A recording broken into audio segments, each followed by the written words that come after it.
Okay, so my presentation is on Chapter 2, Part 3 from Wayne E. Wright's textbook, Foundations for Teaching English Language Learners, Research, Theory, and Practice.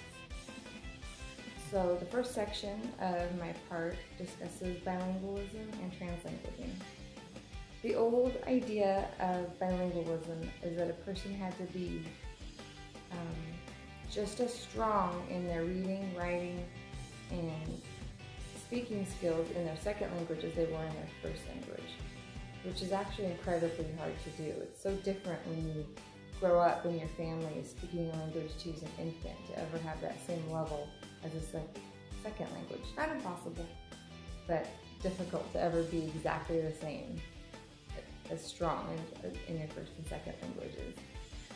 However, that being said, new ideas and new research are suggesting that you don't have to have perfect reading, writing, and speaking skills to be considered bilingual or to be capable of translanguaging. Since everybody is using their second language or third or fourth or fifth for various activities or needs, depending on if it's your job, is it for your social skills, did you move to another country, are you going to school, do you need academic language in your second language? What you use it for is really the key to how strong your language and literacy skills should be to be considered bilingual or to have the ability to translanguage. I used the example in my discussion board post that my Spanish speaking skills are incredibly basic. However, I use what I have called restaurant Spanish to get by at work when I need to speak with my Spanish-speaking coworkers or when I have guests that come into the restaurant who are Spanish-speaking. I've learned enough Spanish that I can usually do what I need to do for my job without having to grab another translator. So although I would never in a million years say I'm bilingual or that I speak Spanish, but by this new definition, I am definitely able to translanguage at my job.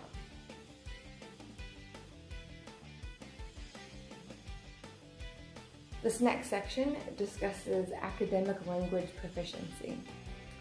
What does it really mean to know a language? Jim Cummins did a lot of research, and he's the one who came up with the terms BICS and CALP. BICS being basic interpersonal communication skills. Almost what I can do in Spanish. The day-to-day, can you communicate with your friends? Can you figure out where the bathroom is? Can you ask for directions? Really simplistic learning, just the basic level, obviously, of learning a language.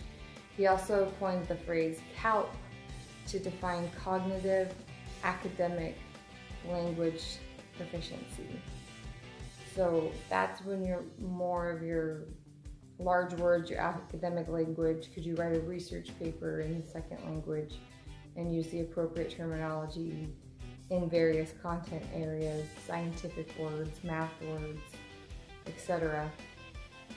He says it takes about 1 to 2 years for people to develop their BICS, and it takes over 5 years for someone to develop their CALP on the same level as native speakers. However, new researchers are arguing with this point. They argue that academic language proficiency doesn't even really exist because there's so much focus on specific content areas. These words are kind of rare, they're not used as often, that they bring up a good point that once you pass like 3rd grade, all children from all walks of life, all language, are learning their academic language through literacy.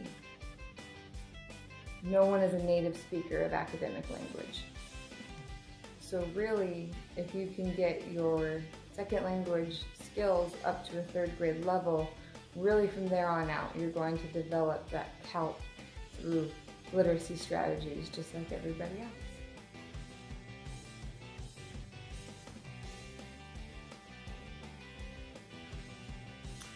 Over the years, as researchers and language developers have been trying to define and really put a place, categorize Bix and Calc. They have been trying to categorize also different vocabulary words to classify them as where they would fit. Are they considered Bix words? Are they, what vocabulary do you need to have academic language proficiency, if that's a thing? We've been trying to classify that over the years. So tier 1 is basic vocabulary, general words. They use examples like block or baby, happy, block. Once you've gotten the basic down, we're on to tier 2, which is going to be more sophisticated words. They're going to be used that you see a lot. They're going to be the very common vocabulary. Examples like coincidence, absurd, industrious, and fortunate are examples of tier 2 words. Researchers also say vocabulary focus should be on the tier 2 words. That's what's really going to develop people's language. You're going to see them in a variety of texts across all kinds of different content areas that are going to help you yield greater reading comprehension. Which leads us into tier 3, which is going to be the more of your academic language. These words are going to be very specific to different content areas. Words like isotope, words like peninsula, and refinery are the examples of words that are specific to tier 3.